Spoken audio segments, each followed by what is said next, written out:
Gente, a gente mostrou aqui no live que 8 em cada 10 municípios brasileiros dizem que estão sem remédios básicos na unidade de saúde. Isso inclui, sabe o quê? Dipirona.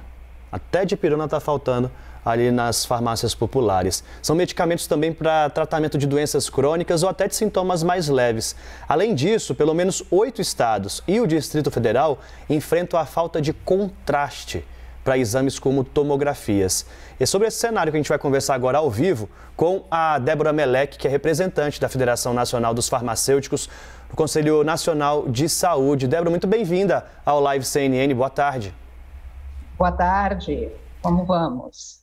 Vamos bem. Débora, o Ministério da Saúde alega que é uma crise global. O que está acontecendo para faltar remédio tão básico?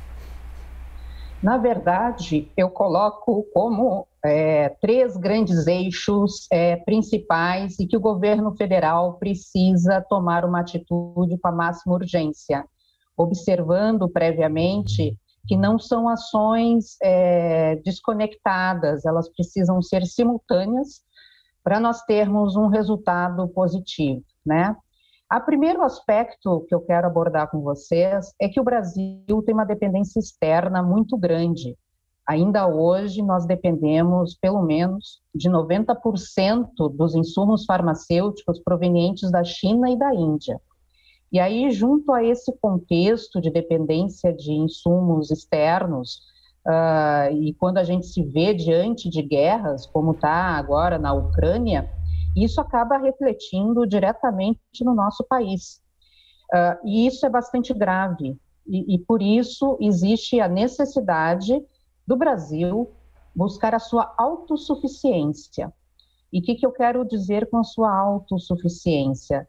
No sentido de que nós precisamos retomar com muita força o chamado Complexo Econômico Industrial da Saúde, que é um grande complexo que articula a prestação de serviços, as políticas públicas, fortalece os nossos laboratórios oficiais, né, para a produção pública, mas, de certo, isso são questões que vêm para o segundo grande eixo que nos causa o desapontamento, que diz respeito ao desfinanciamento da saúde, né, desde a EC 95, em 2016, e com a continuidade de retiradas de recursos para a saúde, isso impacta diretamente também no processo de produção de medicamentos.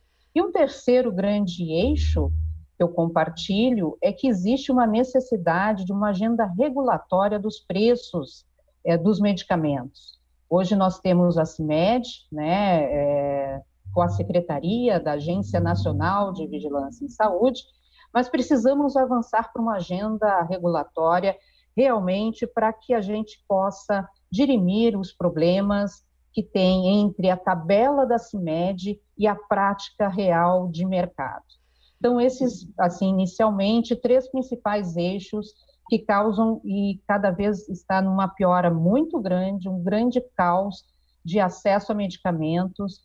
O que está em jogo são vidas, né? Certeza. Você citou a dipirona, mas nós também estamos tendo falta de soro fisiológico, a insulina, anestésicos básicos, e outros, né, que podem salvar vidas de forma imediata. Era exatamente isso que eu ia te perguntar, Débora. Na prática, o que falta de tão básico, além desses medicamentos que você citou, e como que está a realidade, né, para os profissionais viverem com essa ausência de medicamentos tão básicos?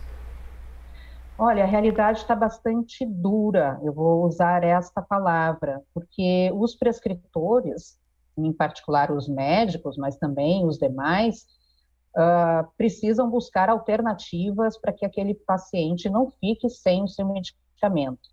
Mas, infelizmente, quando a gente vai chegando a doenças mais raras ou mais especializadas, o rol de medicamentos ele vai se estreitando, vai ficando com poucas alternativas. E aí, esse é um cenário muito grave de saúde pública, né? Nem mesmo nos hospitais tem para atender a essas demandas. E aqui observo, não é apenas no público, é no privado também. Seja hospital público ou privado, seja você indo numa farmácia, né, para buscar um medicamento, não obtém. Um exemplo que voltou novamente e que é do dia a dia das pessoas que têm algum tipo de infecção, né? Um dos antibióticos muito prescrito é a amoxicilina. E aí eu não tenho como deixar de compartilhar com vocês que está em falta a amoxicilina e a gente se depara com mais de 700 dias de amoxicilinas vencidas, né? Que junto a um rol de vacinas e outros medicamentos passam de 200 milhões de reais de recursos públicos jogados no lixo e deixando de atender aí as necessidades das pessoas.